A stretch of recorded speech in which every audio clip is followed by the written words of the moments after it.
রাজধানীতে জাতীয় পার্টি, জাপা ও গণ অধিকার পরিষদের নেতাকর্মীদের মধ্যে ধাওয়া পাল্টা ধাওয়া ও সংঘর্ষের ঘটনা ঘটেছে। শুক্রবার সন্ধ্যায় বিজয়নগর এলাকায় জাতীয় পার্টির কেন্দ্রীয় কার্যালয়ের সামনে এই ঘটনা ঘটে।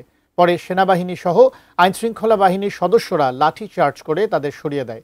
এই ঘটনায় গণ অধিকার পরিষদের সভাপতি নুরুল হক নূর সহ দুই দলের বেশ কয়েকজন নেতাকর্মী আহত হয়েছেন।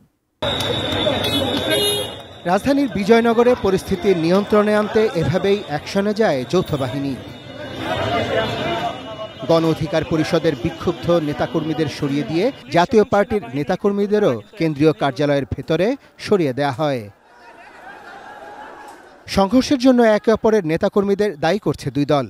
এর আগে বিজয়নগর আলরাজি কমপ্লেক্সের সামনে জাতীয় পার্টি সহ আওয়ামী লীগের দোসরদের রাজনীতি নিষিদ্ধ, নিবন্ধন বাতিল ও ফ্যাসিবাদের সাথে জড়িতদের গ্রেপ্তারের দাবিতে পূর্ব নির্ধারিত বিক্ষোভ সমাবেশ করে গণ অধিকার পরিষদ। জাপার নেতাকর্মীদের অভিযোগ, বিক্ষোভ সমাবেশ শেষে সন্ধ্যায় গণ অধিকার পরিষদের নেতাকর্মীরা মিছিল নিয়ে এসে তাদের উপর হামলা করেছে। 5:30-6টার দিকে এই বড় রাস্তা দিয়ে মিছিল করে যাচ্ছিল। মিছিলের পিছন থেকে বড় বড় ইট আমাদের নেতাকর্মীর উপর ছুঁড়ে মারা হয়।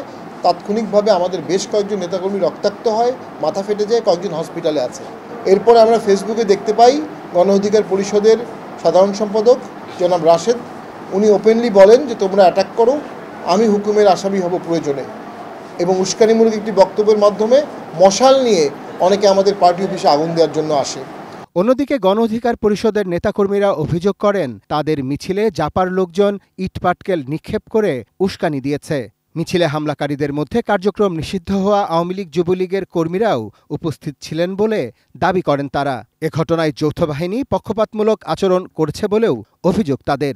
দেখেন, আজকে যে ঘটনা ঘটেছে এই ঘটনার দায় অবশ্যই সরকারকে নিতে হবে।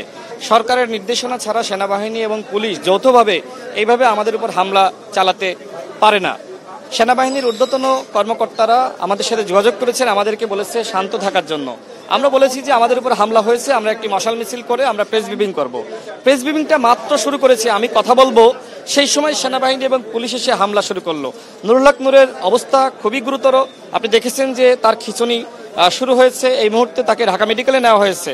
আমার উপর প্রথম দফায় হামলা হয়, আপনি দেখতে পাচ্ছেন যে আমার হাত ফ্র্যাকচার হয়েছে। এদিকে রাতে কেন্দ্রীয় কার্যালয়ে একরকম অবরুদ্ধ থাকা জাতীয় পার্টির চেয়ারম্যান জিএম কাদের সহ নেতাকর্মীদের বের করে দিয়ে বিজয়নগর ও আশপাশের এলাকায় অবস্থান নেয় পুলিশ। আইন শৃঙ্খলা রক্ষাকারী বাহিনীর সদস্যরা জানান, সন্ধ্যা 6:15টার দিকে দুই পক্ষের মধ্যে ঢিল নিক্ষেপের ঘটনা ঘটে। খবর পেয়ে দ্রুত ঘটনাস্থলে গিয়ে পরিস্থিতি নিয়ন্ত্রণে আনে যৌথ বাহিনী। Arafat Siddiqui, ATN news, Dhaka.